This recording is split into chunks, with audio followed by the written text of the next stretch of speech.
Hello students, welcome to Tiwari academy. तो देखिए, अब हम अध्याय 1 की विविध प्रश्नावली को प्रारंभ करते हैं। सबसे पहले प्रश्न में यहाँ पर आपको बोला गया है कि निम्नलिखित समुच्चयों में से कौन किसका उपसमुच्चय है, इसका आपको निर्णय करना है। अर्थात आपके पास देखिए यहाँ पर 4 समुच्चय दिए हुए हैं और आपको बताना है कि कौन किसका उपसमुच्चय हो सकता है। उपसमुच्चय का मतलब आपको पता ही है कि जो छोटा समुच्चय होता है, जिसका प्रत्येक अवयव बड़े वाले समुच्चय में होगा, तो हम बोलेंगे छोटा समुच्चय उस बड़े समुच्चय का उपसमुच्चय होगा। अब जैसे यहां पर आप देखो, पहला वाला जो ए समुच्चय है वो आपके पास रोस्टर फॉर्म में नहीं है, वो आपके पास एक गुणधर्म विधि से लिखा हुआ है या समुच्चय निर्माण विधि से आप बोल सकते हैं, उस फॉर्म में ये लिखा हुआ है। अब आपको इसको रोस्टर या सारणीबद्ध रूप में इसको बदलना होगा। तो अब देखो, हम इसको बदलते हैं। आपको क्या बोला गया कि जो समुच्चय ए है उसमें एक्स अवयव आने हैं और एक्स क्या है, बिलोंग्स टू आर, मतलब वास्तविक है, जहां पर x square minus 8x plus 12 बराबर 0 को संतुष्ट करने वाली सभी वास्तविक संख्याएं x दी हुई हैं। इसका मतलब आपको पहले इसको हल करना पड़ेगा, x square minus 8x plus 12 बराबर 0 को x के मान निकालने पड़ेंगे, अर्थात जो x को इसको संतुष्ट करेगा वही तो x के मान होंगे। चलिए, ये द्विघात समीकरण आपके पास है, तो ये आ जाएगा x square minus 6x minus 2x plus 12 बराबर 0। अब देखिए, यहां पर आप चाहते तो इसको गुणनखंड विधि से ना हल करके आप सीरीजचार विधि भी लगा सकते थे, वो पूरा आपके ऊपर निर्भर करता है। देखिए, इसमें से x कॉमन ले लिया तो x माइनस 6 बचा, और इन दोनों पदों से मैंने माइनस 2 कॉमन ले लिया तो इधर x माइनस 6 बचा, बराबर 0 हो गया। तो x माइनस 2 गुणा x माइनस 6 बराबर 0 आपके पास बच गया। तो इस तरीके से देखो, आपके पास x के दो मान आ गए, एक तो 2 आ गया और एक 6 आ गया, इनमें से कुछ भी हो सकता है। तो अब बोला गया है यही तो आपके पास x के मान है, अर्थात आपको तुरंत समझ में आ गया कि जो ए वाला समुच्चय है उसके अवयव हो जाएंगे 2,6। अब बी वाला समुच्चय देखो, आपको दिया हुआ था 2,4,6। सी वाला समुच्चय है 2,4,6,8 और डैश डैश डैश लगाए, इसका मतलब बहुत सारे पद होंगे। तो अगर आप सोचना चाहो तो कौन से पद होंगे इसमें, देखिए 2, 4, 6, 8, यहां से हमें समझ में आ रहा है कि ये तो सभी सम संख्याएं लिखी हुई हैं जो प्राकृतिक हैं, और डी वाले समुच्चय में केवल एक अवयव है जो कि 6 है। अब देखो, हमें इन चारों समुच्चयों को देखना है और बताना है कि कौन किसका उपसमुच्चय हो सकता है। चलिए, सबसे पहले हम एक की बारी लाते हैं। सोचिए, क्या ए बी का उपसमुच्चय हो सकता है? तो देखते हैं। देखो, ए का प्रत्येक अवयव बी में आ रहा है, तो इसलिए हम बोलेंगे ए बी का उपसमुच्चय हो सकता है। तो ये अपने पास पहला आ गया।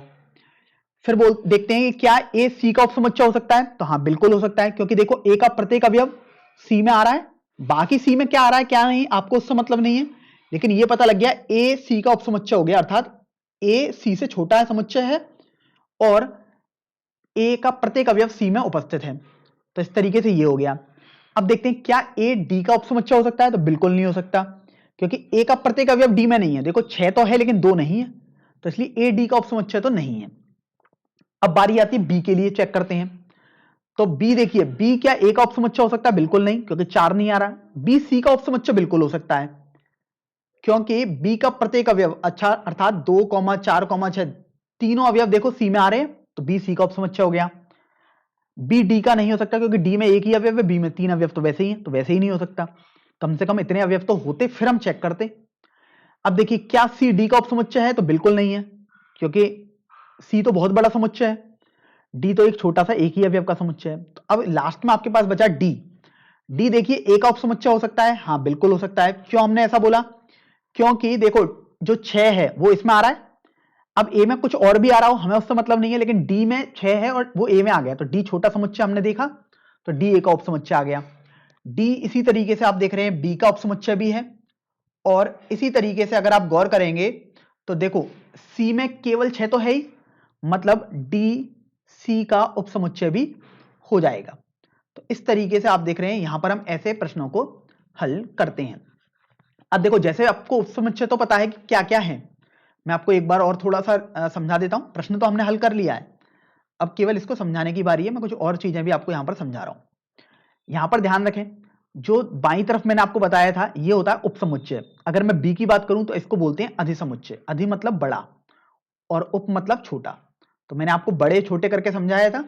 अगर आप इस तरीके से इसको समझेंगे तो उपसमुच्चय हो गया। तो अगर मैंने ऐसे लिखा ए उपसमुच्चय है बी का, तो मैं बी के लिए क्या बोलूंगा, बी अधिसमुच्चय है ए का। इसी तरीके से आप पढ़ेंगे सी अधिसमुच्चय है ए का, जबकि ए उपसमुच्चय है सी का। तो इस तरीके से आप बाकी जगह पढ़ सकते हैं। ये तो केवल मैंने आपको पढ़ना सिखाया है, बाकी तो हमारा ये प्रश्न हल हो चुका है। देखिए दूसरे प्रश्न पर हम आते हैं। इस प्रश्न में बोला गया है कि ज्ञात कीजिए कि निम्नलिखित में से प्रत्येक कथन सत्य है या असत्य है, मतलब ये आपको पहचानना है। फिर बोला गया है कि यदि सत्य है तो उसे आपको सिद्ध करना है, और यदि असत्य है तो आपको एक उदाहरण के द्वारा समझाना है कि आखिर वो क्यों असत्य हो रहा है। अब देखिए यहां पर आपके पास 6 कथन है। अब एक एक कथन को यहां पर हम समझाएंगे। पहले कथन की बात करते हैं। पहले कथन में बोला गया है यदि x a का अवयव है, देखिए बिलोंग्स टू लगाया, तो बिलोंग्स टू में इधर दाईं तरफ समुच्चय होना चाहिए था, बाईं तरफ अवयव होना चाहिए था, तथा a b का अवयव है, मतलब a बिलोंग्स टू b है, तो x बिलोंग्स टू b होगा। यह हमें बताना है कि सत्य है या असत्य है। अब ये कथन असत्य है। अब मैं इसको बताता हूं आखिर क्यों असत्य है। ये असत्य इसलिए है क्योंकि आपको कोई ना कोई एक ऐसा केस तो जरूर मिल जाएगा जब ये गलत हो रहा होगा, क्योंकि सत्य होने का मतलब ये होता है कि वो सदैव सत्य हो। अब मैं ऐसा क्यों बोल पा रहा हूं, क्योंकि छात्रों के मन में ये जरूर सवाल आएगा कि हम एकदम कैसे बोल पा रहे हैं असत्य है। तो देखिए मेरे पर क्या है, ये ए यहां पर एक समुच्चय होगा, लेकिन यहां पर मैंने एक अवयव मान लिया, तो इसलिए मैं बोल सकता हूं असत्य। वैसे तो सत्य होने को हो सकते हैं ऐसे सवाल भी, लेकिन कोई ना कोई एक केस में यहां पर जरूर दिखा सकता हूं इस तरीके से। अगर असत्य है तो मेरे को बताया गया था एक उदाहरण हमें देना है, तो एग्जाम्पल के तौर पर आप देखिए मैं क्या एग्जाम्पल यहां पर दे रहा हूं। देखिए मान लीजिएगा मैंने ए को मान लिया एक समुच्चय जिसके अवयव हैं 1,2, तो आपने देखा ए एक समुच्चय हो गया 1,2। अब बी एक समुच्चय में मान लेता हूं, क्योंकि मेरे को ये दोनों सत्य मानने हैं, तभी तो ये बताना है कि ये गलत है। तो देखो बी को मैंने क्या मान लिया, बी को मैंने मान लिया 1,1,2,3, इस तरीके से मान लिया, तभी तो मैं बोलूंगा देखो ए बी का अवयव बन चुका है। ध्यान रखें अब, क्योंकि ए चूंकि एक समुच्चय था, लेकिन अब ये बी का अवयव बन चुका है, क्योंकि बी में एक अवयव इस तरीके का दिखाई देने लगा। अब मान लीजिएगा हमने x को 2 मान लिया, तो अब खुद सोचिए कि अगर आपने x को 2 माना, तो देखो 2 a में आ रहा है, बिल्कुल आ रहा है, तो यहां पर मैं लिख देता हूं यहां 2 बिलोंग्स टू a है, तथा यहां पर a बिलोंग्स टू b भी है, देखो। लेकिन यहां पर आप देख रहे हैं 2 b का हिस्सा नहीं है, देखो 2 कहीं नहीं आ रहा, 1,2 है, ये नहीं देखना हमें, तो केवल 2 देखना था, लेकिन 2 b का हिस्सा नहीं है, इसलिए हम बोल पाए कि असत्य है। तो आपने देख लिया, एक उदाहरण मैंने आपको दे दिया। अब चलिए दूसरे वाले भाग पर आ जाते हैं। दूसरे वाले भाग में आपको बोला गया है कि यदि a b का उपसमुच्चय है, b c का बिलोंग करता है, मतलब अवयव है, तो a c का अवयव होगा, यह हमें बताना है। तो सबसे पहले तो मैं यहां पर कथन लिख लेता हूं। दूसरा कथन है आपके पास कि यदि a b का उपसमुच्चय है तथा b बिलोंग्स टू c, अर्थात b c का अवयव है, तो a c का अवयव होगा। यह हमें बताना था सही है गलत है, तो यह कथन आपके पास असत्य है। अब समझ लेते हैं आखिर असत्य क्यों है। देखिए पहला कथन भी असत्य था, ध्यान रखें, यहां पर मैं इसको हाईलाइट कर देता हूं, और दूसरा कथन भी आपके पास असत्य है। अब चूंकि असत्य है तो मेरे को एक उदाहरण बताना है कि आखिर ये क्यों असत्य हो रहा है। एक उदाहरण कोई सा भी बता दूंगा तो मैं अपना बात पर सही हो जाऊंगा कि मैंने सही बता दिया एक तरीके से। अब ये देखिए मैं क्या करता हूं कि मान लीजिए हमने ए एक समुच्चय माना जिसका अवयव है केवल 2, तथा हमने बी एक समुच्चय माना जिसका अवयव है 0,2।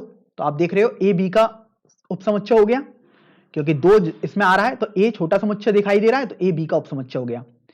और तथा हमने सी देखो मान लिया, क्योंकि बी हमें सी का अवयव भी दिखाना है, तो हमने सी को क्या मान लिया, सी को हमने मान लिया यहां से 1,0,2,3। तो आप देखो बी सी का अवयव भी दिखाई दे रहा है, क्योंकि 0,2 यहां पर अवयव है, यहां पर देखो अभी अवयव बन जाएगा ये। तो अब देखिए यहां पर आप ये तो देख रहे हैं कि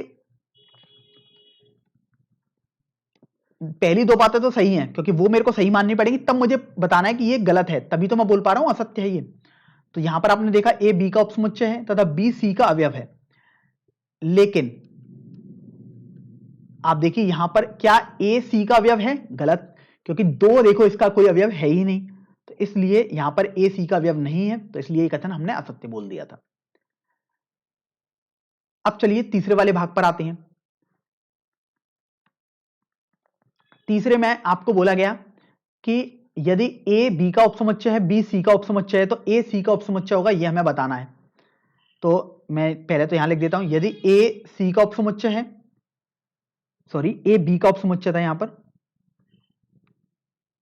तथा बी सी का उपसमुच्चय है, तो हमें सिद्ध करना है कि ए सी का उपसमुच्चय होगा। यह कथन बिल्कुल सत्य है, और इस कथन को तो आप याद भी कर लें, क्योंकि प्रतियोगी परीक्षाओं में तुरंत डायरेक्ट ये लाइन आ जाती है, तो आप उसको सही कर देंगे, या आपसे रिक्त स्थान में भी पूछ सकता है वो प्रतियोगी परीक्षाओं में।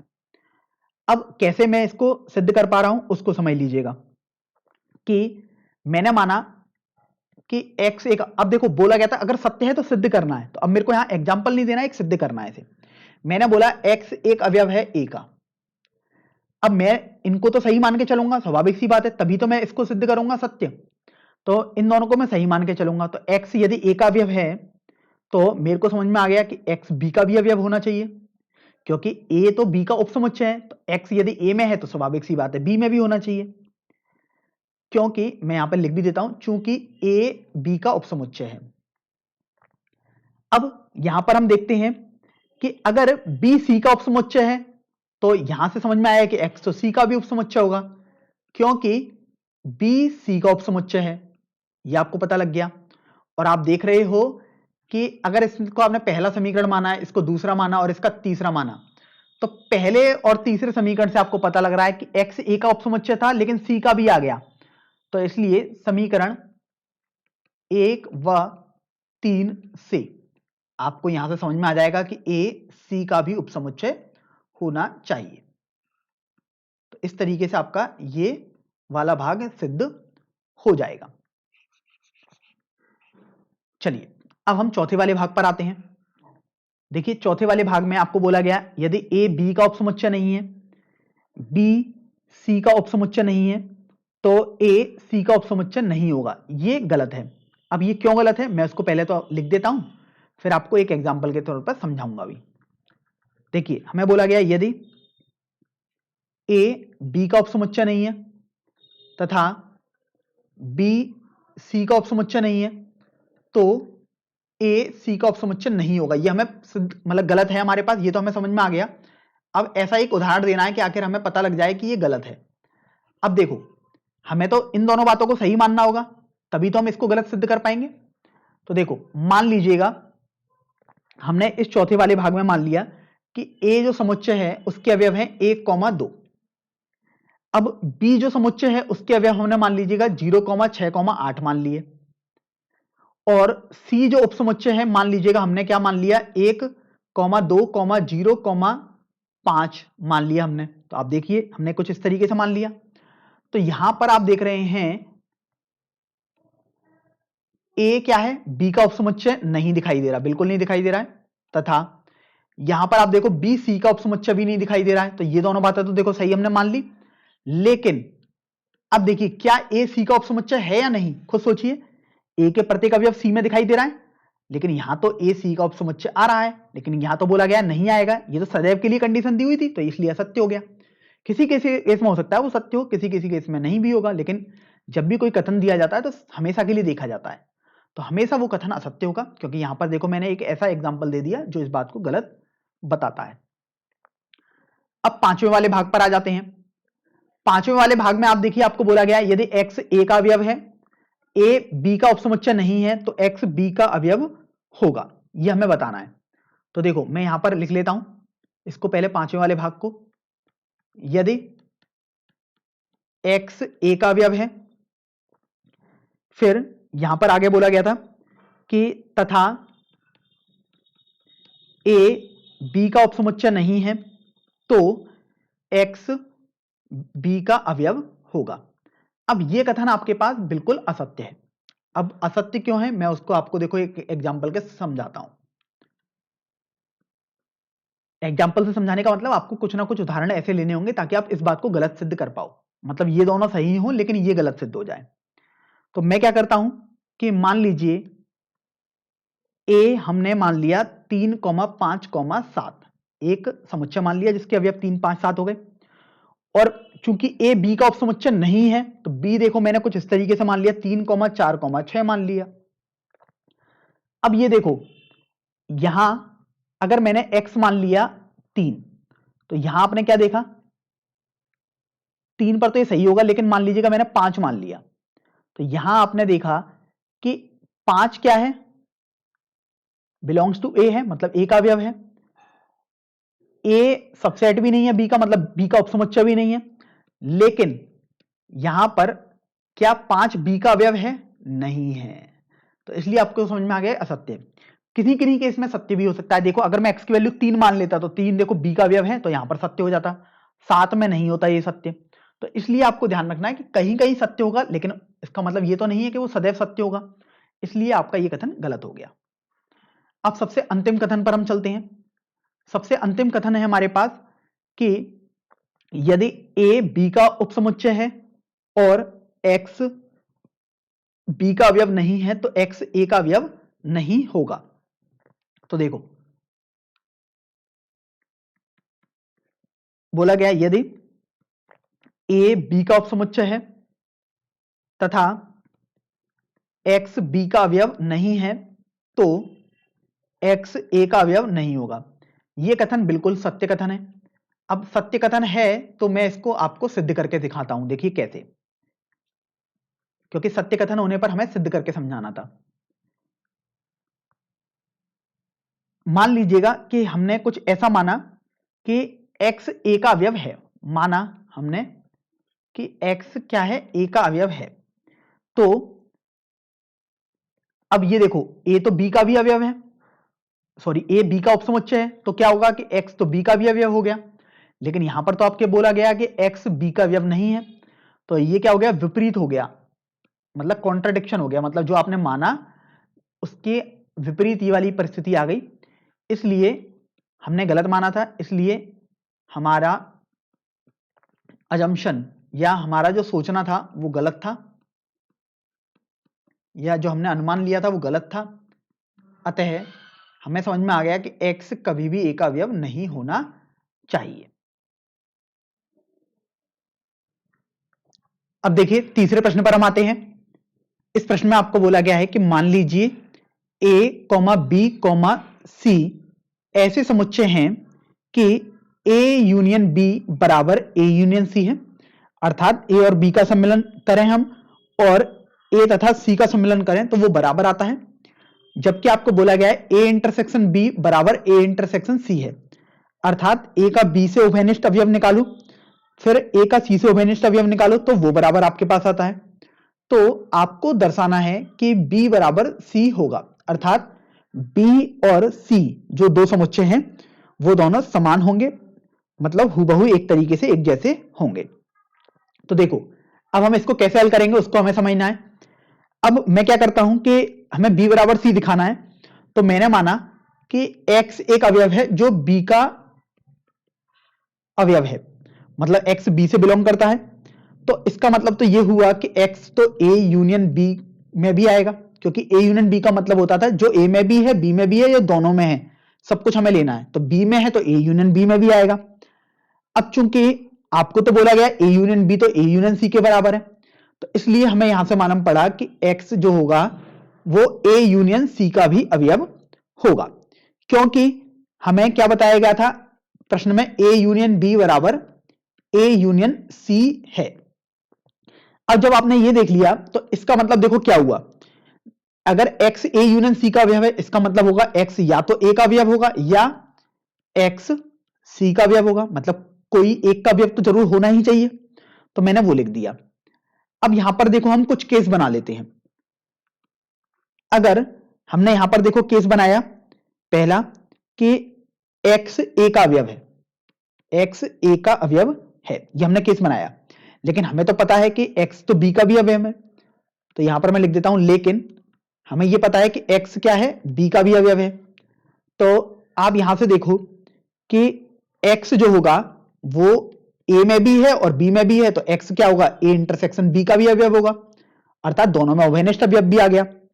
अब लेकिन आप देखो, आपको यह भी बोला गया ए इंटरसेक्शन बी बराबर ए इंटरसेक्शन सी है, इसका मतलब एक्स तो आपके पास ए इंटरसेक्शन सी का भी अवयव होगा। एक्स ए इंटरसेक्शन सी का अवयव है, इसको हम क्या लिखते थे, एक्स ए का अवयव है तथा एक्स सी में भी अवयव होगा, क्योंकि इंटरसेक्शन का मतलब होता था दोनों में होना चाहिए। तो देखिए यही अपने पास आएगा, तो इसलिए यहां से आपको समझ में आ गया कि देखो एक्स ए का अवयव है, ये तो आपने माना ही था। अब आपने क्या मान लिया, एक्स सी का भी अवयव आ गया एक तरीके से। तो जब एक्स सी का अवयव आ गया तो आपको देखो यहां से क्या मालूम पड़ गया, आपने बी का अवयव माना लेकिन वो तो सी का भी अवयव आपके पास आ चुका है, इसलिए आप यहां से देख रहे हैं कि अगर मान लीजिएगा ये हमारे पास पहला समीकरण था और ये हमारे पास दूसरा समीकरण है, तो पहले व दूसरे समीकरण से हमारे पास हो जाएगा बी सी का उपसमुच्चय हो जाएगा, ये हमारे पास आ गया। अब इसी तरीके से देखो कि जिस तरीके से आपने बी सी का उपसमुच्चय माना है, अब यहां पर एक तरीके से आप कैसे हल कर सकते थे, एक्स को सी का अवयव मान लेते और फिर धीरे धीरे करके यही प्रोसेस आप क्या करते, यहां पर लेके आ जाते, तो एक्स बिलोंग्स टू बी ले आ जाते, तो वहां पर आ जाएगा। इसी प्रकार आप सिद्ध कर सकते थे सी बी का उपसमुच्चय होगा, यह आप सिद्ध कर सकते थे। तो अब इन दोनों को देखो, अगर मान लो इसको तीसरा समीकरण बोल दूं और इसको चौथा समीकरण बोल दूं, तो तीसरे और चौथे समीकरण से आप देखेंगे, आप खुद सोचिए, एक समुच्चय दूसरे का उपसमुच्चय और दूसरा पहले का उपसमुच्चय है, तो यहां से हम बोल सकते हैं कि ये दोनों समुच्चय आपस में बराबर होंगे, अर्थात b बराबर c आपके पास हो जाएगा। और देखिए यही हमें यहां पर सिद्ध भी करना था। तो देखिए हमारे पास सिद्ध तो हो गया। अब मैं आपको बस इतना बता रहा हूं कि ऐसा जरूरी नहीं है कि आप पूरा प्रोसेस अपनाएं। जब आपने समीकरण 2 यहां से समीकरण 3 तक ले आए, तो ऐसा नहीं कि समीकरण 4 को सिद्ध करने के लिए आप पूरा करें, जैसे समीकरण 3 में हमने पूरा किया है। आप इसी प्रकार लिखकर वही लिख सकते हैं दोबारा में, कोई आपको एक्स्ट्रा एफर्ट डालने की जरूरत नहीं है, और फिर अंत में आप लिख सकते हैं समीकरण 3 व 4 से बी तथा सी समान समुच्चय हो जाएंगे। प्रश्न संख्या 4 में आपको बोला गया है कि दिखाइए कि निम्नलिखित 4 प्रतिबंध तुल्य हैं। तो देखिए पहले वाले भाग में आपको बोला गया है कि ए बी का उपसमुच्चय है, फिर आपको बोला गया है दूसरे वाले भाग में कि a माइनस बी बराबर फाई है, अर्थात रिक्त समुच्चय है। तीसरे वाले भाग में बोला गया है a यूनियन b बराबर b है, और चौथे वाले भाग में बोला गया है कि a इंटरसेक्शन b बराबर a आपके पास है। अब यहां से आपको बोला गया है कि आपको ये सभी तुल्य दिखाने हैं। तुल्य मतलब एक तरीके से बिल्कुल उसके जैसे ही हैं, मतलब इक्विवेलेंट है। अब यहां पर हम देखो इनको दिखाएंगे, मतलब एक हम देखो 2 के बराबर दिखाएंगे, इसी तरीके से अगर हम 1 को 3 के बराबर दिखा दें, और इसी तरीके से अगर हम 1 को 4 के बराबर दिखा दें, तो हम बोल सकते हैं कि चारों आपस में तुल्य हो जाएंगे। तो अब देखो सबसे पहले हम क्या करते हैं, हम दिखाएंगे कि 1 2 के तुल्य है, अर्थात हम क्या करेंगे, पहला जो भाग दिया है और दूसरा जो भाग दिया है वो आपस में बराबर है। तभी तो देखिए मैंने ऐसे तरीके से चिन्ह बनाया, अर्थात 1 से 2 पर जा सकता हूं और 2 से 1 पर भी जा सकता हूं, एक तरीके से उत्क्रमणीय चिन्ह मैंने बना दिया यहां पर। अब यहां पर हमने सबसे पहले क्या माना कि ए बी का उपसमुच्चय, ये हमने मान लिया। अगर मैंने एक को सही मान लिया तो मेरे को दूसरा वाला एक तरीके से दिखाना है।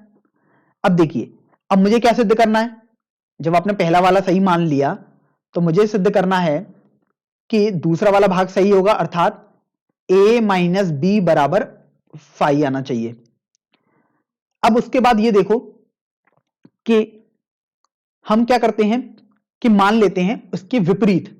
हमने क्या इसके विपरीत माना, हमने कॉन्ट्राडिक्शन मान लिया, मतलब इसका उल्टा मान लिया कि a माइनस बी फाई के बराबर नहीं है, ये हमने मान लिया। अगर ये आपने माना a माइनस बी फाई के बराबर नहीं है, इसका मतलब कोई ना कोई एक x जरूर ऐसा होना चाहिए जो a में हो लेकिन b में नहीं है। तो मैं यहां पर लिख सकता हूं, अर्थात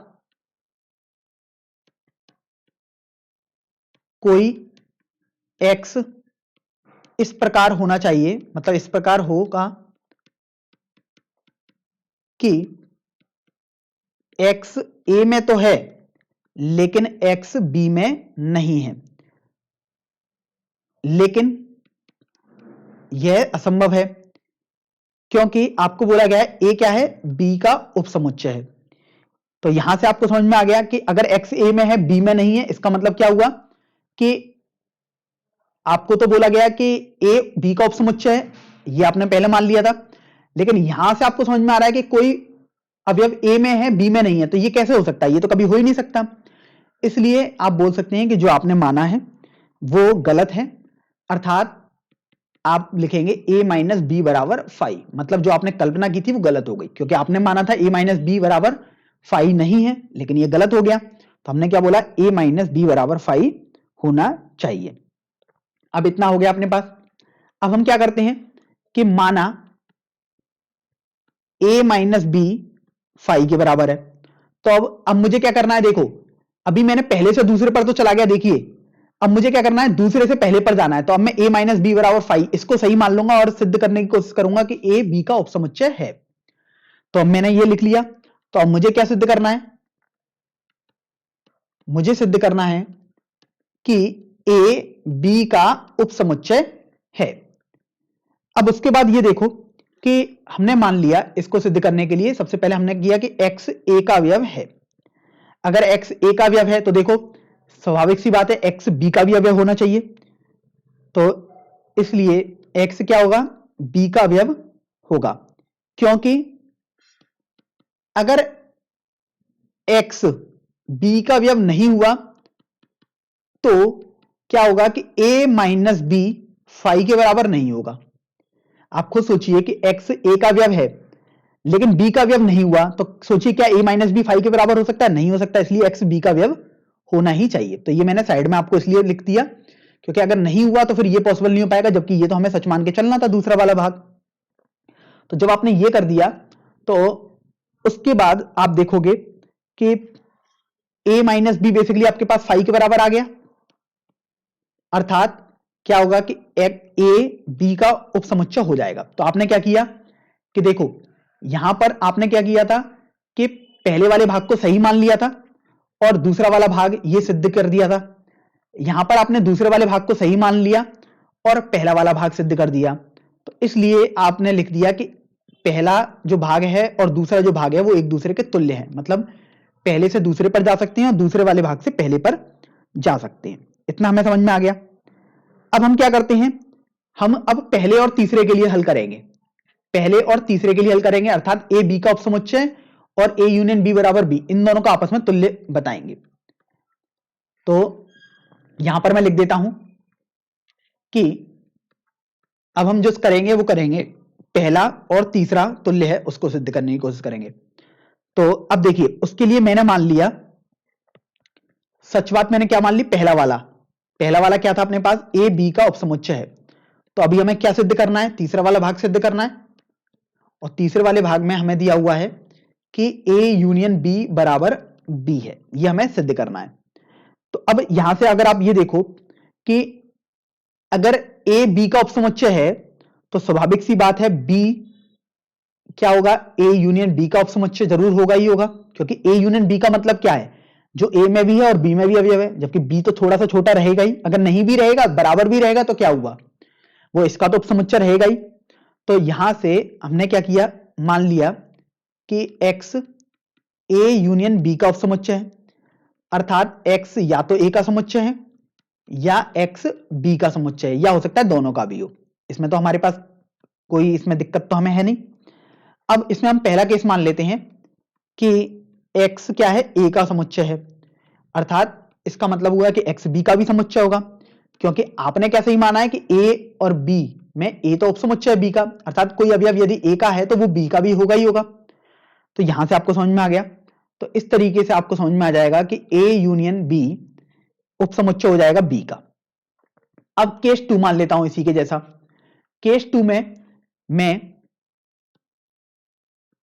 क्या करता हूं कि x को b का अवयव मान लेता हूं, तो उसके बाद स्वाभाविक सी बात है a यूनियन b क्या होगा, b के बराबर आ जाएगा, अर्थात आपको मालूम पड़ गया कि a यूनियन b b के बराबर हो गया। तो यहां से आपके पास ये क्लियर हो गया। तो आपने देखा कि पहले वाले भाग से मैंने तीसरा वाला भाग कर दिया, a यूनियन b b के बराबर कर दिया। अब मैं क्या करूंगा, ए यूनियन बी बराबर बी, अर्थात तीसरे वाले भाग को सही मान लूंगा और पहले वाले भाग को हल करने की कोशिश करूंगा, मतलब सिद्ध करने की कोशिश करूंगा। तो मैंने क्या मान लिया कि ए यूनियन बी बराबर बी है। तो देखिए अब इसमें मैंने क्या किया, इसको हल करने के लिए एक्स ए का अवयव है, तो स्वाभाविक सी बात है एक्स ए यूनियन बी का भी अवयव होगा, अर्थात एक्स बी का भी अवयव आपके पास आएगा, क्योंकि हमें तो पता है कि ए यूनियन बी का उपसमुच्चय है और ए यूनियन बी बराबर बी है। ये तो तीसरा वाला भाग ही था ना जो ये मैंने सही माना था, तो इसलिए हमने बोल दिया कि एक्स बी का भी अवयव होगा। अब देखो एक्स ए का अवयव है तो वो हमारे पास आ गया एक्स बी का भी अवयव है, तो इसलिए हम बोल सकते हैं कि ए क्या होगा, बी का उपसमुच्चय हो जाएगा। और देखो अब मैंने क्या किया, तीसरा वाला भाग यहां से ही माना, पहला वाला भाग पे ले आया, तो अब मैंने यहां से देख लिया कि पहला और तीसरे वाले भाग एक दूसरे के तुल्य हो गए। अब बारी आती है पहले और चौथे वाले भाग की। पहले और चौथे वाले भाग मतलब इसको सही मानकर इसको तुल्य बताऊंगा, मतलब सही बताऊंगा, और इसको सही मानकर इसको सही बताऊंगा। तो चलिए अब हम पहले और चौथे के लिए आते हैं। तो पहले और चौथे को अब हम तुल्य दिखाना है, मतलब एक उत्क्रमणीय का चिन्ह और चौथा वाला भाग। अब सबसे पहले मैं क्या करता हूं, पहले वाले भाग को सही मान लेता हूं, अर्थात ए बी का उपसमुच्चय। देखो मैंने सही माना है बी, माना मतलब ये एक्चुअल में मैंने नहीं माना, ये बेसिकली सही माना है, पहला वाला भाग है ये। अब उसके बाद हम क्या करेंगे कि हमें ये पता है कि ए इंटरसेक्शन बी वो ए का उपसमुच्चय जरूर होगा, क्योंकि ए इंटरसेक्शन बी का मतलब है जो ए और बी दोनों में वेनिष्ठ हो, तो स्वाभाविक सी बात है वो ए में तो जरूर होगा ही, तो ए का उपसमुच्चय हो गया। तो अब ये देखो कि आपके पास हो जाएगा कि मान लीजिएगा इसमें हमने x को ए का अवयव मान लिया, तो अब हमें क्या दर्शाना है, हमें सिद्ध करना है कि x क्या होगा, a इंटरसेक्शन b का भी अवयव होगा, तभी तो हम बोल पाएंगे चौथा वाला भाग हमारे पास हो गया पहले से। तो उसके बाद देखो कि चूंकि a क्या है, b का उपसमुच्चय आपने मान लिया है और x b का भी अवयव है, तो यहां से आपको मालूम पड़ गया कि x क्या होगा, a इंटरसेक्शन b का भी अवयव होगा। देखा आपने कि x a का अवयव है, ये यहां पर मान लिया था आपने, यहां पर हो गया कि x b का भी अवयव है, क्योंकि a समुच्चय है, उपसमुच्चय b का, तो a का अवयव है तो b का भी होगा, तो ये मैंने लिख दिया। a का अवयव मान लिया था, b का अवयव आपने यहां पर देख लिया, तो x क्या होगा, दोनों में आ गया, मतलब a इंटरसेक्शन b का भी अवयव होगा। इसलिए आप बोल सकते हैं कि a उपसमुच्चय होगा a इंटरसेक्शन b का, और फिर उसके बाद इसलिए आप यहां पर लिख सकते हैं कि a इंटरसेक्शन b बराबर आपके पास a आएगा। तो आपने देखा पहले वाले भाग को सही मानकर आपने चौथा वाला भाग कर दिया, क्योंकि चौथे वाले भाग में देखिए यही था कि a इंटरसेक्शन b बराबर a होता है, तो देखो वो आपने कर दिया यहां पर। अब हम क्या करेंगे, चौथे वाले भाग से पहले वाले भाग पर जाएंगे। चौथे वाले भाग में हमारे पास क्या है कि हमने मान लिया चौथा वाला भाग सही है, अर्थात a इंटरसेक्शन b, ये a है आपके पास, इंटरसेक्शन b बराबर a होना चाहिए। अब माना इसको सिद्ध करने के लिए कि x a का अवयव है, तो ये तो हमें पता है कि x a इंटरसेक्शन b का भी अवयव है, तो यहां से समझ में आएगा कि x b का भी अवयव होगा, क्योंकि a में भी होगा b में भी होगा, x a और b दोनों का आ गया।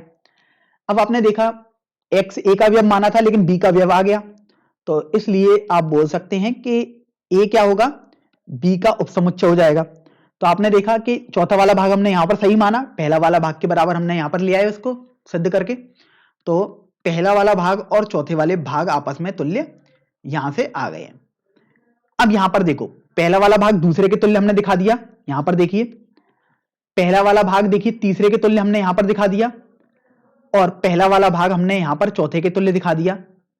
तो अतः अब अंत में हम क्या बोल सकते हैं कि ये चारों भाग आपस में तुल्य हो जाएंगे। तो यहां पर हम लिख देते हैं चारों जो आपके पास कंडीशंस हैं, जो चारों कंडीशंस कौन कौन सी थी, ये जो चारों कंडीशंस थी आपके पास, ये सब की क्या हो जाएंगी, आपस में तुल्य हो जाएंगी, अर्थात चारों प्रतिबंध तुल्य हैं।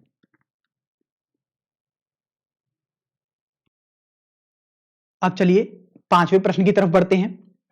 इस प्रश्न में बोला गया है कि आपको दर्शाना है कि यदि ए बी का उपसमुच्चय है तो c minus B C minus A का उपसमुच्चय होगा। देखिए ये हमें दर्शाना है, तो सबसे पहले तो हमने इसको ही मान लिया अपनी तरफ से, तो माना ए क्या है, बी का उपसमुच्चय, ये हमने मान लिया। तो अब हमें क्या सिद्ध करना है, मैं उसको पहले यहां पर लिख देता हूं। हमें सिद्ध करना है कि सी माइनस बी उपसमुच्चय होगा सी माइनस ए का। अब देखिए कैसे इसको सिद्ध करेंगे। हमने क्या मान लिया कि एक्स सी माइनस बी का एक अवयव है। इसको सिद्ध करने के लिए हमने पहले मान लिया। ये माना का मतलब ये ऐसा नहीं कि मैंने अपनी तरफ से माना, ये प्रश्न में दिया है इसलिए मैंने यहां पर लिख दिया है।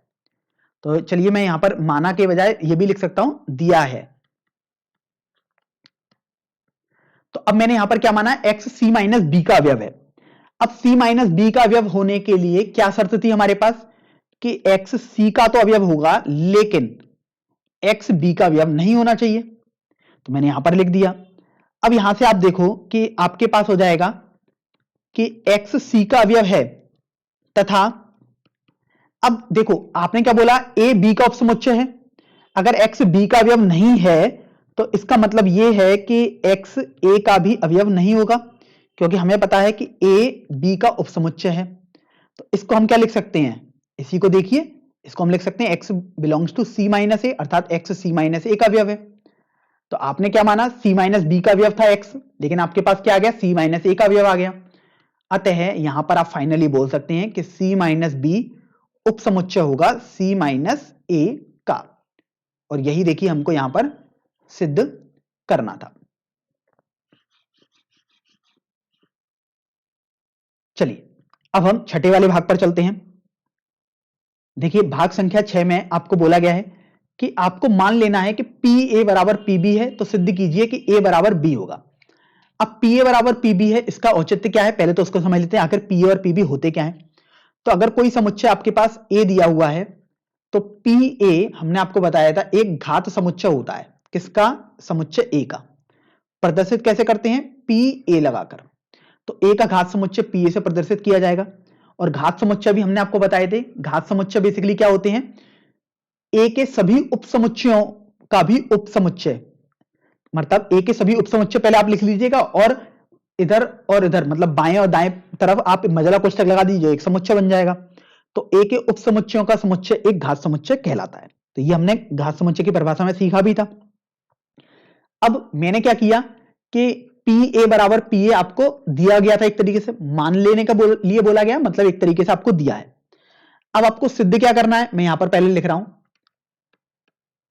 क्योंकि जब तक आपको यह नहीं पता होगा सिद्ध क्या करना है आप आगे नहीं कर पाएंगे। तो हमें सिद्ध करना है कि ए और बी बराबर होंगे, अर्थात बिल्कुल समान समुच्चय हो जाएंगे, मतलब हूबहू एक जैसे। तो अब उसके लिए देखिए कैसे इसको करेंगे।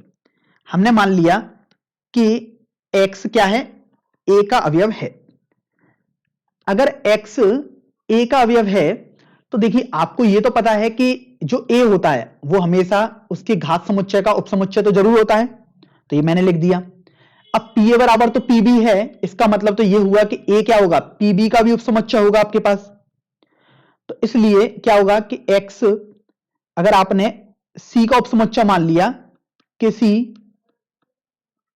c के लिए जो कि पी बी का उपसमुच्चय है, उसके लिए अगर आपने इसको मान लिया तो क्या होगा कि सी बी का उपसमुच्चय हो जाएगा। इसलिए क्या होगा कि एक्स बी का उपसमुच्चय आ गया। तो यहां से आप देखो क्या होगा, एक्स ए का उपसमुच्चय माना था, एक्स बी का उपसमुच्चय आपके पास यहां से आ गया। तो अतः आप बोल सकते हैं कि ए बी का उपसमुच्चय आ जाएगा। ये आपके पास आ गया। अब जैसे आपने ए का अवयव माना था एक्स, इसी तरीके से आप बी का अवयव मानते और ए के बराबर ले आते। तो आप क्या बोल देते कि इसी प्रकार हम लिख सकते हैं कि बी भी ए का उपसमुच्चय आएगा।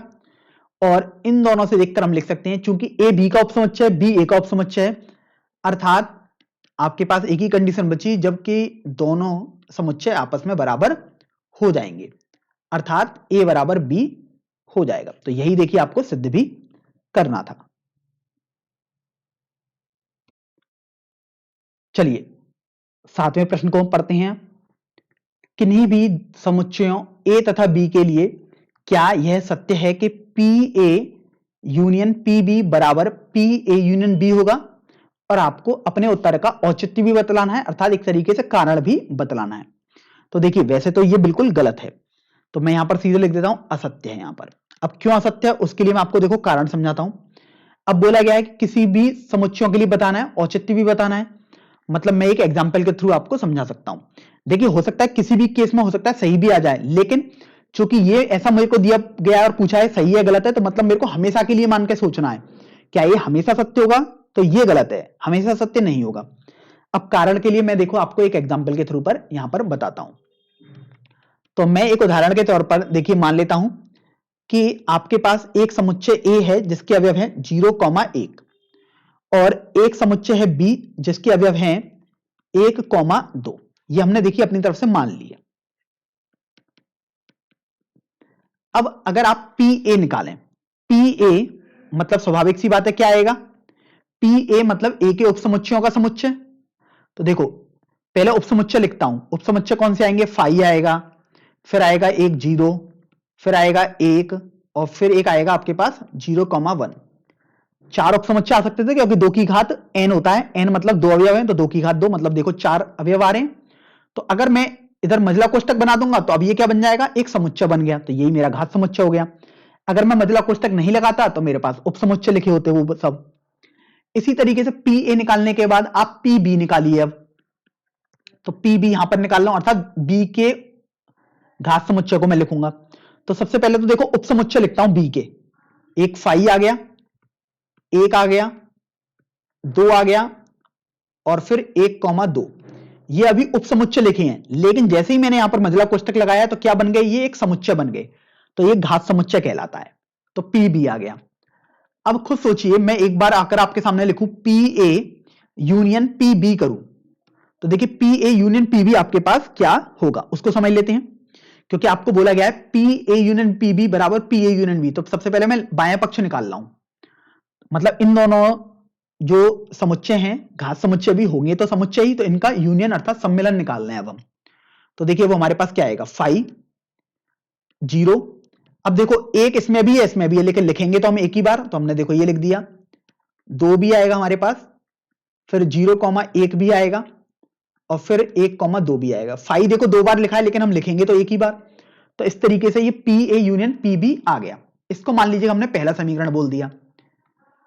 अब यहां पर हम क्या करते हैं कि ए और बी हमने माने थे, तो अब हम ए यूनियन बी भी तो निकाल सकते हैं।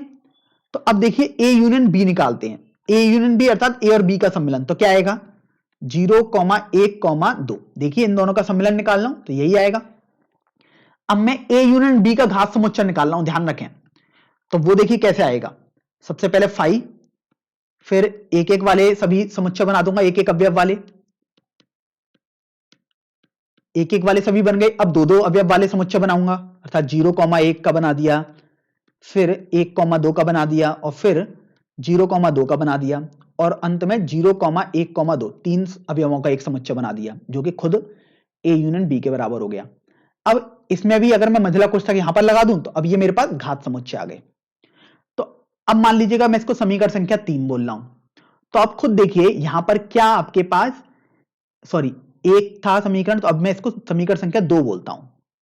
तो अब आप यहां पर देखिए कि क्या समीकरण 1 और समीकरण 2 बराबर आ रहे हैं, बिल्कुल नहीं आ रहे हैं। तो चूंकि यहां पर आप देख रहे हैं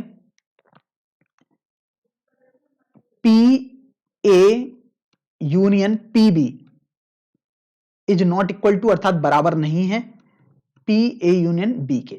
तो यही देखो मेरे को औचित्य समझाना था, मतलब एक तरीके से एक उदाहरण के तौर पर समझाना था। तो मैंने देखो यहां पर आपको समझा दिया कि बराबर नहीं आए हैं यहां पर। इसका मतलब हमेशा तो बराबर नहीं है, हो सकता है कहीं हो कहीं नहीं हो, लेकिन हमेशा के लिए पूछा जाता है तो वो ये असत्य कथन हो जाएगा। प्रश्न संख्या 8 पर आते हैं। इस प्रश्न में बोला गया है कि किन्हीं दो समुच्चयों ए तथा बी के लिए सिद्ध करना है कि ए बराबर A intersection B union A minus B होगा तथा A union B minus A बराबर ए यूनियन बी होगा। अब देखिए इसको हमें सिद्ध करना है, सिद्ध करने का मतलब है ये हमेशा ही सत्य होंगे। तो सबसे पहले मैं इस वाले भाग को हल करूंगा, फिर इस वाले भाग को हल करूंगा। तो चलिए अब हम क्या करते हैं कि पहले वाले भाग के लिए आते हैं, अर्थात हमें अभी सिद्ध करना है कि ए बराबर A intersection B union A minus B आपके पास होगा। अब देखिए इसको कैसे सिद्ध हम करेंगे। हमने मान लिया कि x क्या है, एक समुच्चय a का अवयव है। तो अभी हमें क्या सिद्ध करना होगा, अगर x a का अवयव है तो हमें सिद्ध करना होगा कि x इसका भी अवयव है। तो अब देखो हमें क्या सिद्ध करना होगा कि x a intersection b union a minus b का भी अवयव है। तो सबसे पहला केस हम यहां पर मानते हैं कि x a इंटरसेक्शन b का अवयव है। चलिए अब यदि x a इंटरसेक्शन b का अवयव है तो स्वाभाविक सी बात है कि क्या होगा कि जो x होगा वो a इंटरसेक्शन b का अवयव होगा, जो कि देखो उपसमुच्चय किसका, a union b union a minus b का, ये हमारे पास हो गया। अब केस 2 मान लेता हूं। केस 2 में क्या है मेरे पास कि x a इंटरसेक्शन b का अवयव नहीं है। अब देखिए केस 2 में a इंटरसेक्शन b का अवयव नहीं है, इसका मतलब स्वाभाविक सी बात है आपके पास होगा कि x a का भी अवयव नहीं है या x b का भी अवयव नहीं है, यही आपके पास होगा। तो उस तरीके से आप देखोगे कि आपके पास आ जाएगा x b का अवयव नहीं है। क्यों हमने ऐसा केवल इसके लिए बोला, ये तो वैसे आएगा लेकिन अंत में हमारे पास रिजल्ट ये आया। क्यों, क्योंकि आपने स्टार्टिंग तो यहीं से की थी कि x a का अवयव मान लिया था। तो यहां पर तो आपके पास दो कंडीशन में से कोई एक होनी चाहिए थी, हो सकता है दोनों भी हो जाएं लेकिन ये वाली कभी हो ही नहीं सकती। तो इसलिए केवल ये वाली हो सकती है, अर्थात x b का अवयव नहीं है। तो इसलिए आपको यहां पर समझ में आ गया कि x a माइनस b का भी अवयव नहीं होगा, जो कि उपसमुच्चय a यूनियन b का यूनियन a माइनस b का। तो अब आप बोल सकते हैं कि a उपसमुच्चय है a intersection b union a minus b का। इसको मैं पहला समीकरण बोल देता हूं। अब इसको यदि मैंने पहला समीकरण बोल दिया तो उसके बाद आप देखो कि हमें यह क्लियर हो गया कि a इंटरसेक्शन b उपसमुच्चय है a का तथा a माइनस b उपसमुच्चय हो गया है a का।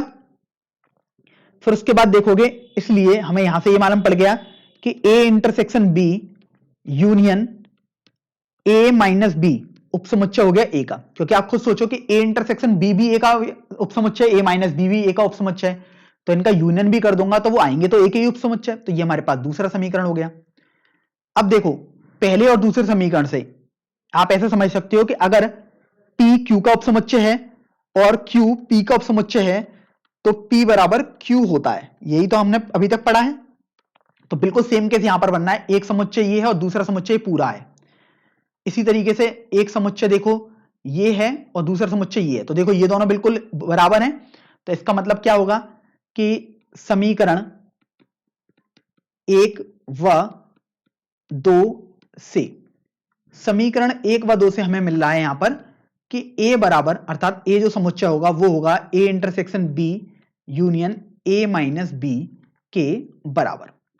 तो ये पहला वाला भाग हमारे पास सिद्ध हो चुका है।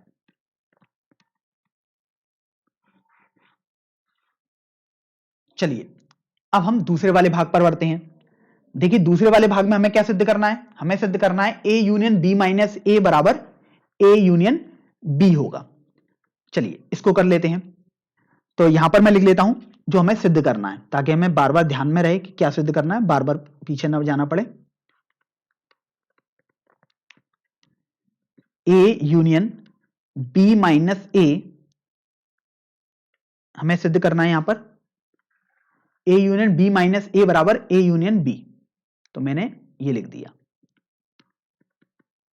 अब ये भी इसी तरीके से सिद्ध किया जाएगा कि पहले इसको हम इसका उपसमुच्चय बना देंगे और a माइनस b को इसका उपसमुच्चय बना देंगे और फिर बोल देंगे कि आपस में बराबर हो गए। तो हम क्या कर लेते हैं कि सबसे पहले हमने मान लिया कि x क्या है, इधर a union b minus a का उपसमुच्चय है। इसका मतलब स्वाभाविक सी बात है कि क्या होगा कि x a का अवयव है या x b माइनस a का अवयव है, यही तो हम लिखेंगे।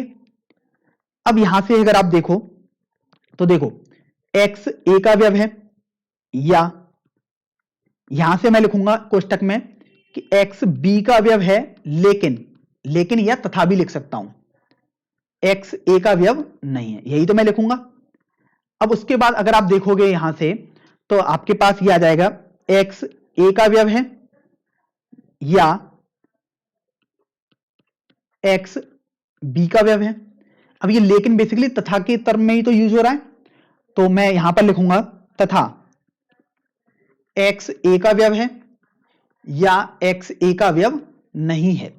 तो अब यहां पर देखो ये अपने पास क्या आया, x belongs to a union b, क्योंकि देख सकते हो x a का अवयव है या x b का अवयव है, तो मतलब तो यही रहा कि x a यूनियन b का अवयव है। तो यहां पर देखो तथा x a का अवयव है या x a का अवयव नहीं है, तो बेसिकली इसका तो कोई यूज ही नहीं रहा, तो ये बेसिकली अपने पास केवल इसके बराबर आ गया। यहां से आपने माना किसका अवयव था, इसका अवयव माना था, इसके बराबर आपके पास आ गया।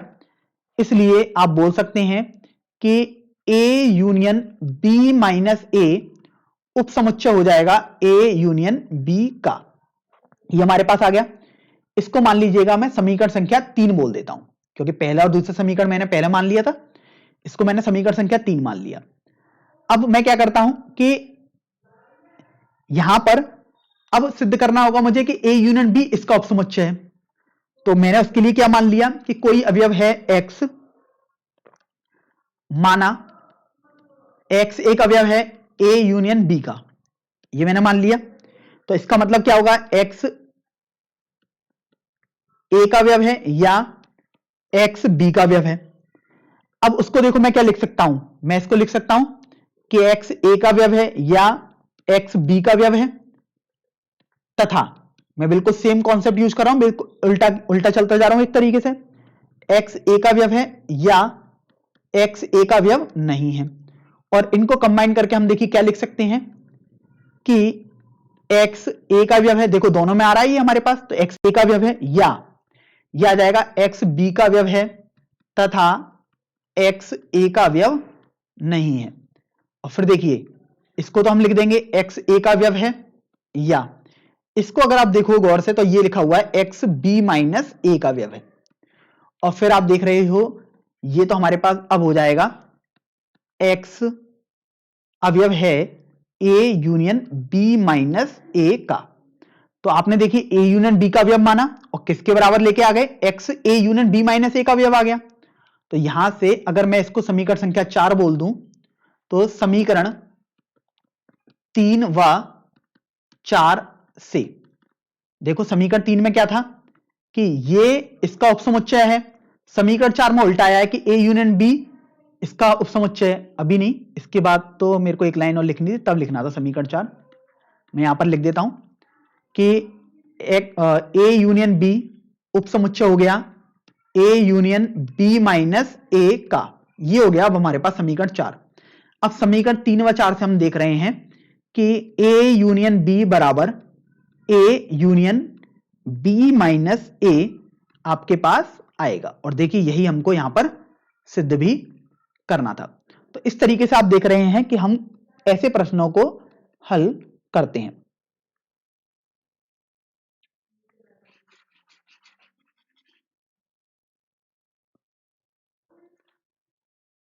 नौवें प्रश्न में आपको बोला गया है कि समुच्चय के गुणधर्मों का प्रयोग करते हुए सिद्ध कीजिए कि a union a intersection b बराबर a होगा, और दूसरे वाले भाग में दिया हुआ है a intersection a union b बराबर आपके पास a होगा। यह हमें करना है। अब देखिए समुच्चय के गुणधर्मों का हमें प्रयोग करना है, स्वाभाविक सी बात है। अब कैसे गुणधर्मों का प्रयोग करते हैं उसको समझ लीजिएगा। यहां पर दो बातें आपको ध्यान रखनी है। दो बातें कौन कौन से, अर्थात दो फॉर्मूले आपको याद रखने हैं जो कि वितरण फॉर्मूले हमारे पास एक तरीके से होते हैं।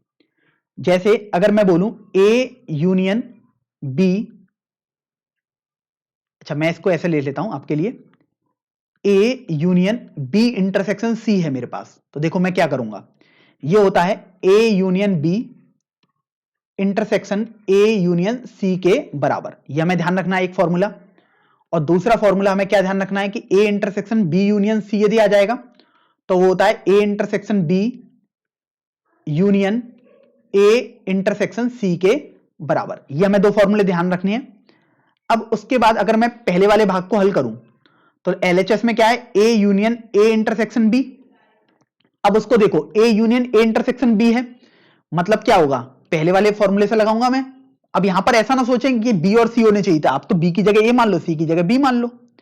तो ये क्या आएगा, A union A intersection A union B के बराबर ये आपके पास आएगा। अब आप खुद सोचिए, ए यूनियन ए मतलब खुद का खुद से सम्मिलन करना है तो वो तो ए के बराबर ही आएगा, और ए का इंटरसेक्शन करना है ए यूनियन बी से, तो वो आपके पास ए के बराबर आता है। तो देखिए ये हमारे पास आरएचएस के बराबर आ गया, और यही हमें सिद्ध करना था। ये पहला वाला भाग आपके पास हो गया। अब दूसरे वाले भाग पर आता हूं। दूसरे वाले भाग की एलएचएस देखो तो क्या है, बायां पक्ष है A intersection A union B. अब इसको हम दूसरे वाले फॉर्मूले से ओपन करेंगे। ध्यान रखें ये दोनों फॉर्मूले काफी महत्वपूर्ण है, ये आपको कंटस्ट होने ही चाहिए। इसमें ये आपके पास आ जाएगा A intersection A union A intersection B. अब आप ये देखो, ए का ए से इंटरसेक्शन करोगे तो स्वाभाविक सी बात है ए के बराबर आएगा, और यहां पर अगर आप देखोगे यूनियन, ये अगर आप ए इंटरसेक्शन बी करो तो यहां पर देखो ए बड़ा समुच्चय है, ए इंटरसेक्शन बी छोटा समुच्चय होगा। क्यों? क्योंकि इंटरसेक्शन का मतलब होता है उभयनिष्ठ। उभयनिष्ठ हो सकता है या तो ए के बराबर हो या उससे कम हो, तो ये एक्चुअल में किसके बराबर आ जाएगा, ए के ही बराबर आ जाएगा, अर्थात आरएचएस के बराबर। तो इस तरीके से देख रहे हो हमारे पास दूसरा वाला भाग भी हल हो जाएगा। चलिए अगले प्रश्न की ओर बढ़ते हैं, प्रश्न संख्या 10 की तरफ। प्रश्न संख्या 10 में आपको बोला गया है कि आप दर्शाइए कि ए इंटरसेक्शन बी बराबर ए इंटरसेक्शन सी का तात्पर्य बी बराबर सी आवश्यक रूप से नहीं होता है। इसका तात्पर्य क्या है पहले उसको हम समझ लेते हैं, मतलब कहना क्या चाह रहा है ये प्रश्न। हमें बोला गया है कि अगर कहीं आपको ए इंटरसेक्शन बी बराबर ए इंटरसेक्शन सी दिख जाए तो आप ऐसा ना सोच लें कि हमेशा बी बराबर सी होगा ही होगा। आवश्यक रूप से नहीं होता ये लिखा हुआ है, मतलब हो सकता है हो भी और हो सकता है ना भी हो, मतलब ऐसा जरूरी नहीं है कि बी बराबर सी होगा ही होगा, हो भी सकता है और नहीं भी हो सकता है। अब ये हमें दर्शाना है, तो देखो वैसे तो मैं आपको और विधि से अपना दर्शा सकते हैं, लेकिन अगर हम एक उदाहरण के तौर पर दर्शाएं तो देखिए उदाहरण के तौर पर कैसे इसको दर्शाएंगे।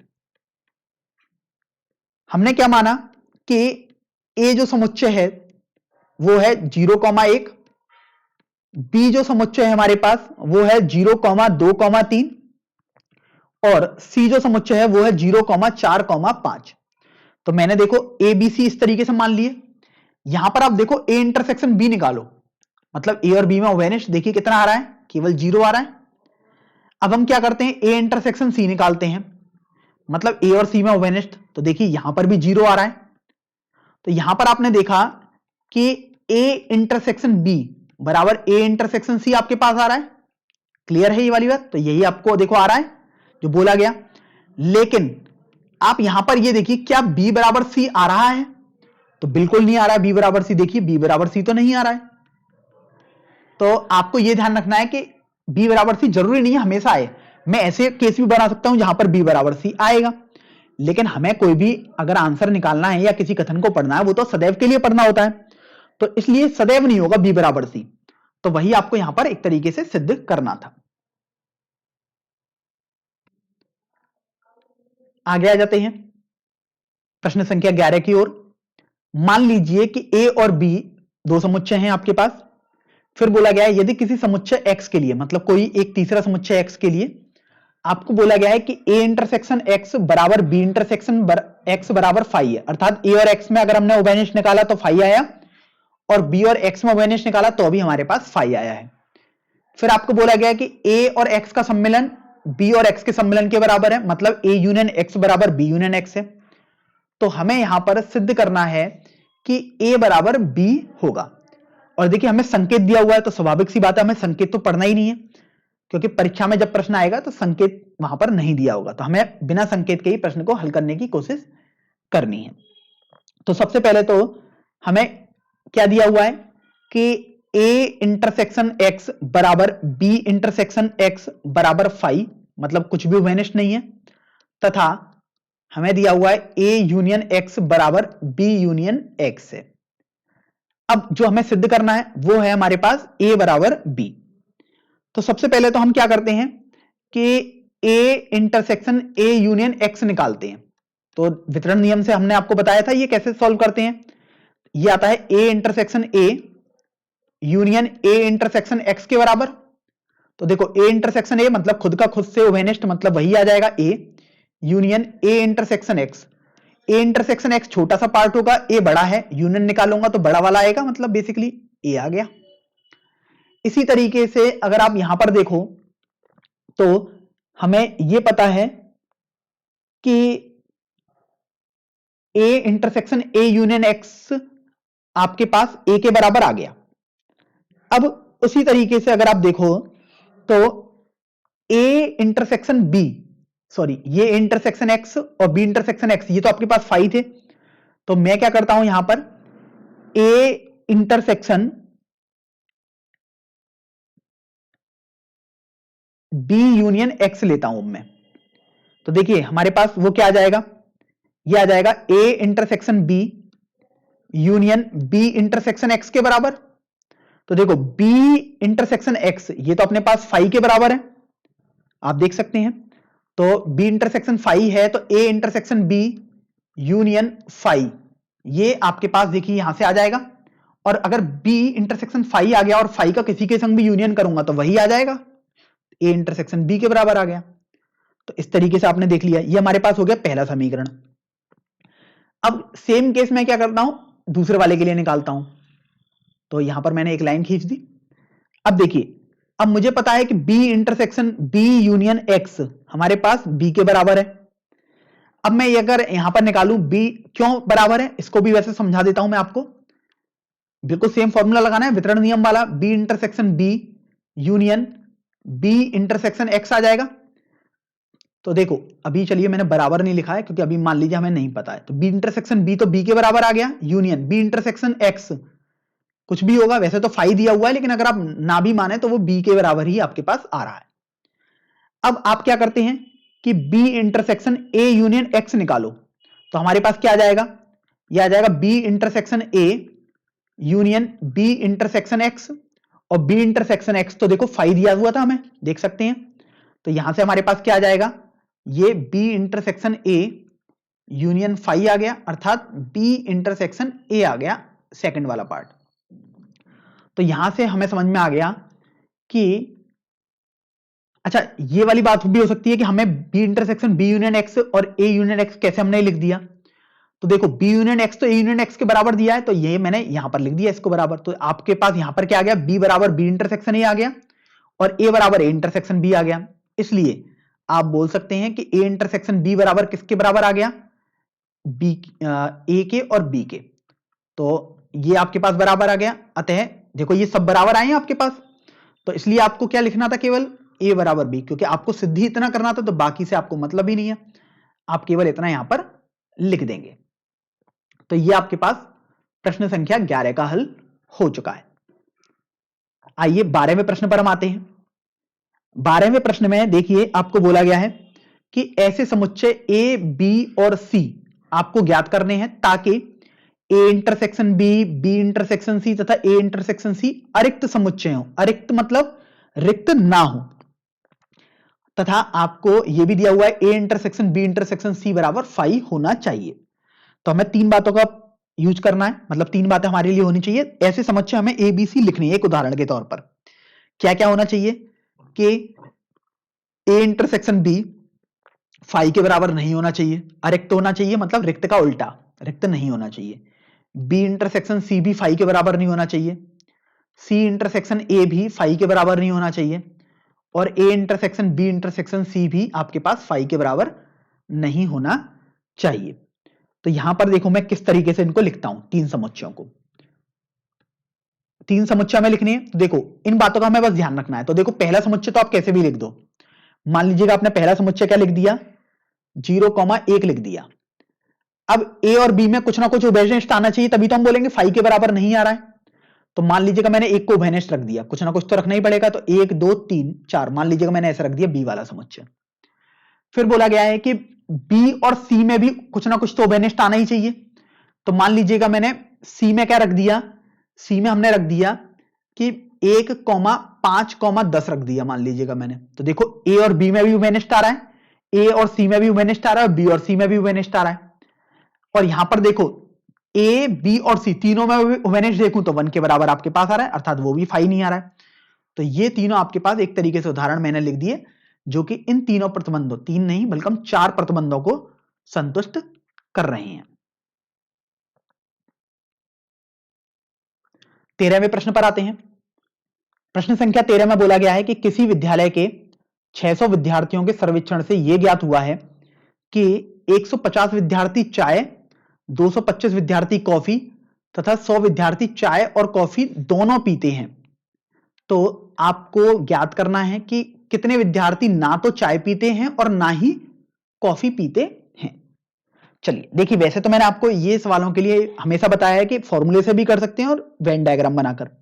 फॉर्मूले से तो ये बहुत आसान है क्योंकि आपको केवल एक फॉर्मूला यूज करना है, बाकी तो आप कर ही सकते हैं। फिर तो वेन डायग्राम से सिखाना हमारा मेन मकसद है क्योंकि उससे बहुत जल्दी प्रश्न हो जाते हैं और उसमें कुछ भी हमें याद भी नहीं करना पड़ता है। तो यहां पर हमें कितने समुच्चय बनाने की जरूरत पड़ेगी? एक चाय का और एक कॉफी का बनाएंगे। तो ये देखो, मैंने एक चाय का समुच्चय बना दिया, चाय मतलब टी, TEA मतलब, और ये मैंने देखो कॉफी का समुच्चय बना दिया, अर्थात जिसको मैं C से प्रदर्शित करूंगा। अब ये देखो, आपको हमेशा वो भरना होता है जो दोनों में कॉमन है। 3 होते हैं तो वो भरते पहले जो तीनों में कॉमन है, लेकिन यहां पर 2 ही समुच्चय हैं तो दोनों में कॉमन वाले भरो पहले। क्या दोनों में कॉमन दिए हुए हैं? अगर दिए हुए हैं तो अच्छी बात है, नहीं तो हम मान लेंगे कुछ ना कुछ। लेकिन यहां पर तो हम देख रहे हैं हमें दिया हुआ है 100 विद्यार्थी ऐसे हैं जो चाय और कॉफी दोनों पीते हैं, तो हमने यहां पर 100 कर दिया। अब बोला गया 150 विद्यार्थी चाय पीते हैं, चाय मतलब टी वाले लोग हैं 150, 100 तो यहां पर आ गए, तो 50 ही तो बचे जो यहां पर आएंगे केवल। 150 माइनस 100 तो 50 आ गया। कॉफी पीने वाले 225 विद्यार्थी हैं, उन 225 में तो 100 ये भी होंगे, अर्थात 125 आपके पास यहां पर बचे। अब आप खुद सोचिए कि ऐसे हमें विद्यार्थी मान लीजिएगा निकालने जो चाय या कॉफी दोनों पीते हो, मतलब सॉरी, चाय या कॉफी कुछ ना कुछ तो पीते ही हो सकता है एक पीते हो सकता है दोनों पीते हो, वो हमें विद्यार्थी चाहिए। तो मैं लिख देता हूं कुल विद्यार्थी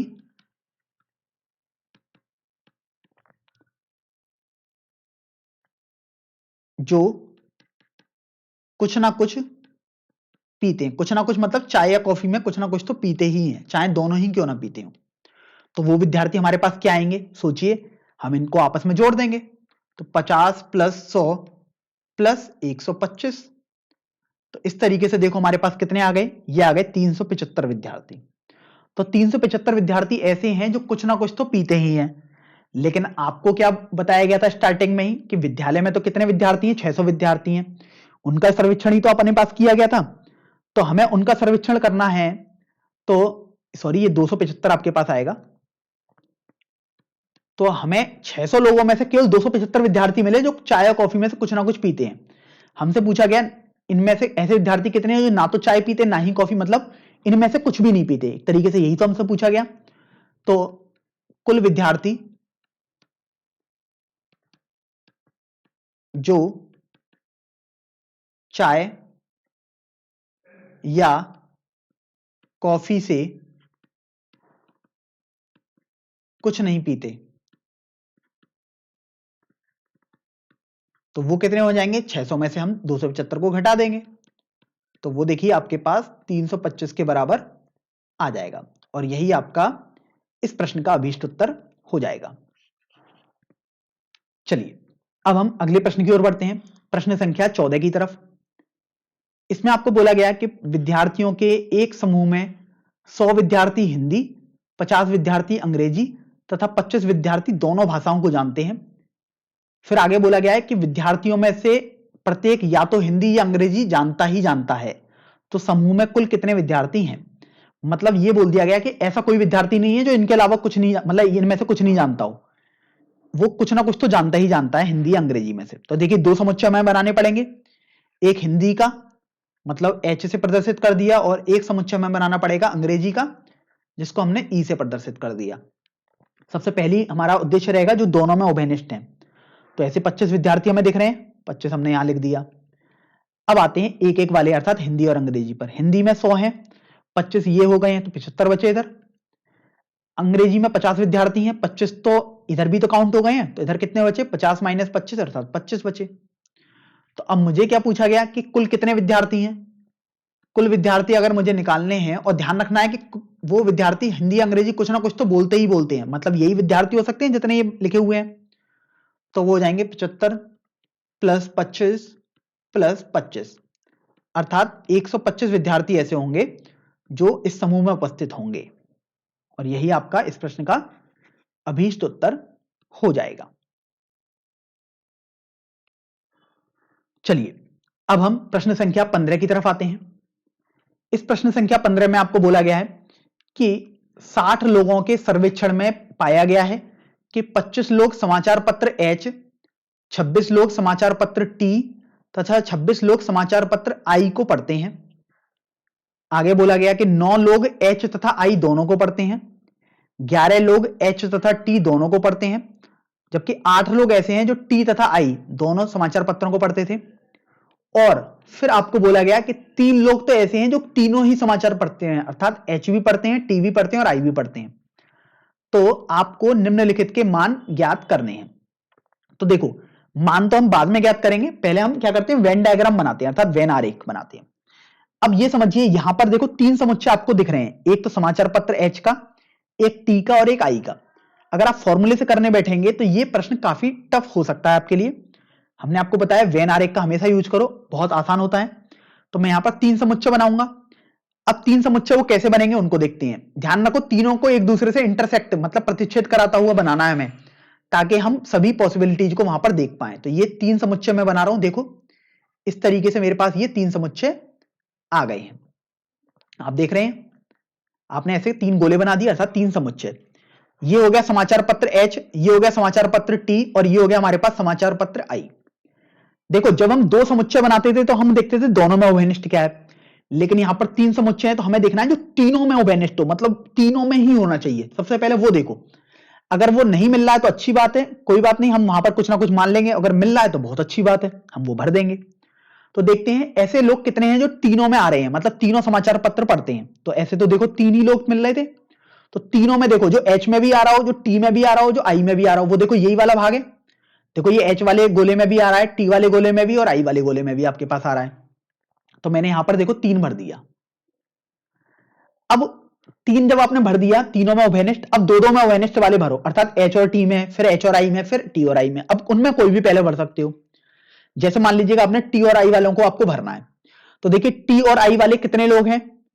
T और I वाले देखो 8 लोग हैं आपके पास, देख सकते हैं आप। तो 8 लोग T और I वाले हैं। अब यहां पर देखो 3 लोग तो उनमें ये भी काउंट हो गए होंगे, जो तीनों में है वो T और I में भी तो होंगे ना। तो अब यहां पर आपके पास कितने बचे, 5 बचे, तभी तो देखो ये 8 हो गए T और I में। इसी तरीके से देखो H और T वाले, H और T वाले अगर आप देखोगे तो 9 लोग हैं। देखिए H और T वाले 9 लोग हैं, लेकिन 3 लोग तो ये इसमें भी काउंट हो गए हैं उन 9 लोगों में। तो यहां पर कितने बचे, 6 बचे। फिर H और I वाले आते हैं। H और T वाले 11 लोग हैं, यहां पर हमने ध्यान नहीं दिया। तो H और T वाले 11 लोग हैं, तो 3 यहां पर आ गए, तो यहां पर 8 आएंगे। अब H और I वाले आते हैं। H और I वाले देखो 9 लोग हैं आपके पास। H और I वाले 9 लोग हैं, तो इसका मतलब यह हुआ कि यहां पर आपके पास 6 आ जाएगा। तभी तो देखो टोटल 9 आए H और I में, क्योंकि ये पूरा पार्ट है, देखो H में भी आ रहा है और I में भी आ रहा है। तो 3 जब यहां पर आ गया तो 6 ही तो यहां पर बचा। अब जब ये आपने कर लिया, अब सिंगल सिंगल की बारी आती है, मतलब आपने 2-2 में उभयनिष्ठ हर जगह देख लिया। कहीं नहीं मिलता है तो उसको मान लेते हैं कुछ ना कुछ, जैसे X Y A B C D कुछ भी मान लीजिएगा। जब आपने 2-2 में उभयनिष्ठ हर जगह भर दिए, अब एक एक की बारी आती है, अर्थात हिंदी वालों को पढ़ो, या या T वालों को या I वालों को। हिंदी मतलब H, मेरे से भूल गया। H वाले कितने लोग हैं, 25 लोग हैं, लेकिन देखो 8 ये आ गए, अर्थात 3 ये आ गए 11 और 6 ये आ गए, 17 लोग तो यही आ गए H में। H तो आप देखिए पूरा H ही तो होगा ये वाला पूरा, इनमें 17 तो यही काउंट हो गए। तो इधर कितने बचे, 25 माइनस 17, अर्थात 8 लोग बचे। मैं यहां पर लिख भी देता हूं 25 माइनस 17। तो इस तरीके से केवल 8 लोग यहां पर आ गए। अब बात आती है T वाले। T वाले लोग कितने हैं, 26 लोग हैं। 26 में देखिए T में देखो ये वाला भी आ रहा है, 8 भी आ रहा है, 3 भी आ रहा है और 5 भी आ रहा है। 8 और 3 11 और 5 16 होते हैं, मतलब 16 तो पहले ही आ गए, 26 टोटल आने थे, तो कितने बचे यहां पर, 10 बचे। तो इस तरीके से ये पता लग गया यहां पर 10 आएगा। अब I की बात करते हैं। I में देखो 6 और 3 9 और 5 14, तो ये आ गए। टोटल कितने थे आई में? 26 थे। तो यहां पर कितने आने चाहिए? 26 माइनस 14 अर्थात 12 आने चाहिए। तो ये मैंने देखो यहां पर 12 भर दिए। अब मैंने पूरा वेन डायग्राम बना लिया। अब मुझसे कुछ भी प्रश्न पूछ सकते हैं। यहां पर देखिए भले ही आपसे 2 भाग पूछे गए, आपसे कोई और भी पूछा जाता तो आप वो सब भी आसानी से ज्ञात कर सकते थे। पहले वाले भाग पर आता हूं। कम से कम एक समाचार पत्र पढ़ने वाले लोगों की संख्या। देखिए पहला वाला भाग है कम से कम एक, कम से कम एक समाचार पत्र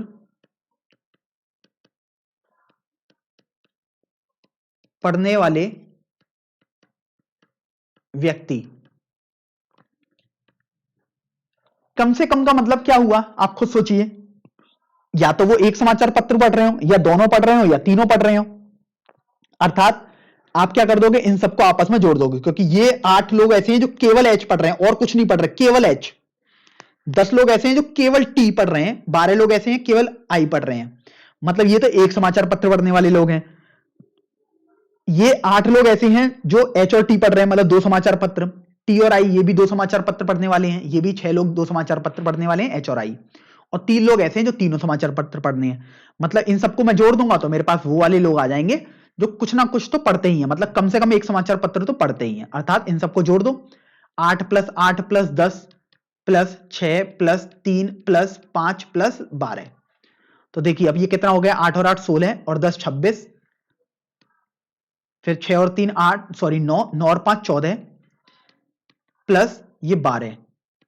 अब 26 और 14 40 होता है, तो 40 + 12 अर्थात ऐसे 52 लोग हो गए जो कुछ ना कुछ तो पढ़ते ही हैं समाचार में। कम से कम एक समाचार पत्र ही क्यों ना पढ़ते हो, लेकिन पढ़ते जरूर हैं।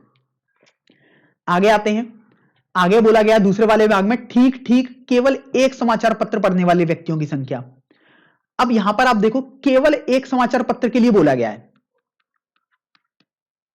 केवल मतलब एक से ज्यादा वो ना ही पढ़ते हो, केवल एक समाचार पत्र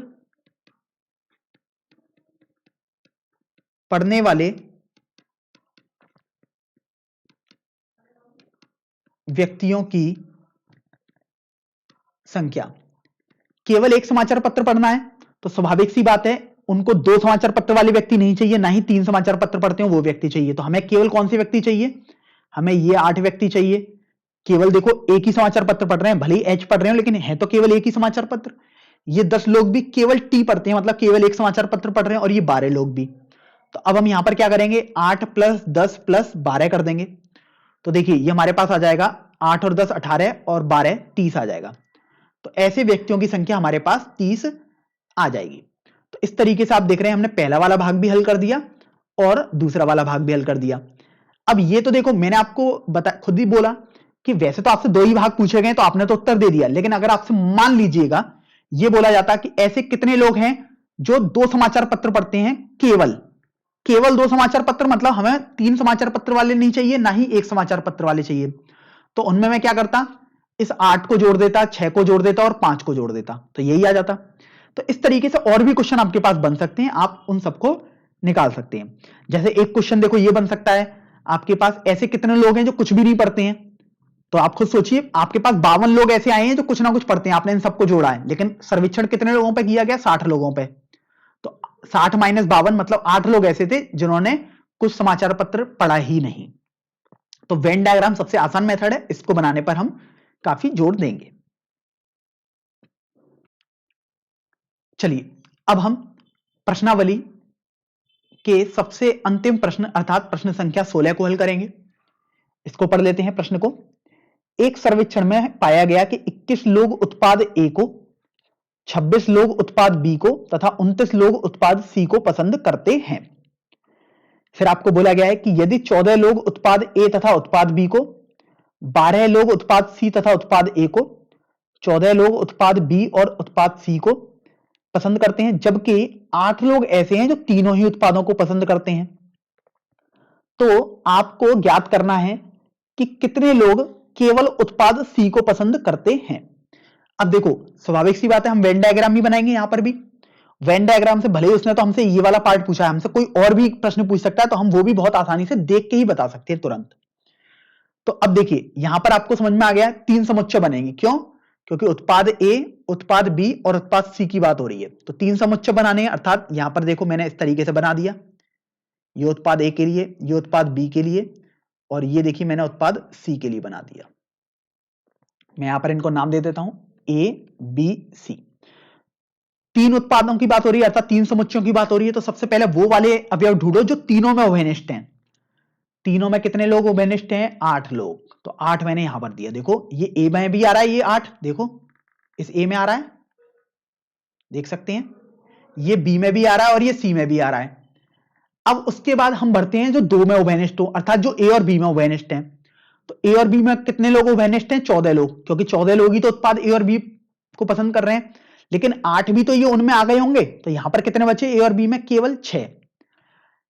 फिर देखते हैं 12 लोग सी और ए को पसंद करते हैं, लेकिन उन 12 में 8 ये भी आ गए, तो 4 यहां पर बचे। बी और सी वाले देखो 14 लोग हैं, 14 में 8 ये आ गए हैं, तो 6 ये बचे। अब आपने 2-2 वाले भी भर दिए। अब 1-1 वालों की बारी आएगी। उत्पाद ए को देखिए 21 लोग पसंद करते हैं, लेकिन 21 में से देखो 6 और 8 14 और 4 18, 18 तो यही लोग हो गए। तो यहां पर केवल कितना आ जाएगा? 3 आ जाएगा। तो ये आपने देखो कितनी जल्दी भर दिया। फिर बात आती है कि उत्पाद बी को 26 लोग पसंद करते हैं, 6 और 8 14 और 6 20, मतलब 20 तो यही आ गए, जबकि 26 करने थे मुझे बी में, तो 26 में से 20 घटा दिया, तो इधर मेरे पास देखिए 6 आ जाएगा यहां से। तो मैंने यहां पर 6 भर दिया। फिर बात आती है कि सी को पसंद करने वाले 29 लोग हैं, तो 4 और 8 12 और 6 18, ये तो पहले से ही सी में लिखे हुए हैं। तो अब उन 29 में से मैंने 18 को घटा दूंगा, तो मेरे पास कितना आ जाएगा? 11। तो 11 मैंने देखो यहां पर लिख दिया। अब देख लो यहां पर आपसे क्या पूछा गया है, कुछ भी पूछा जाए आप कुछ भी बता सकते हैं इस प्रश्न के बारे में।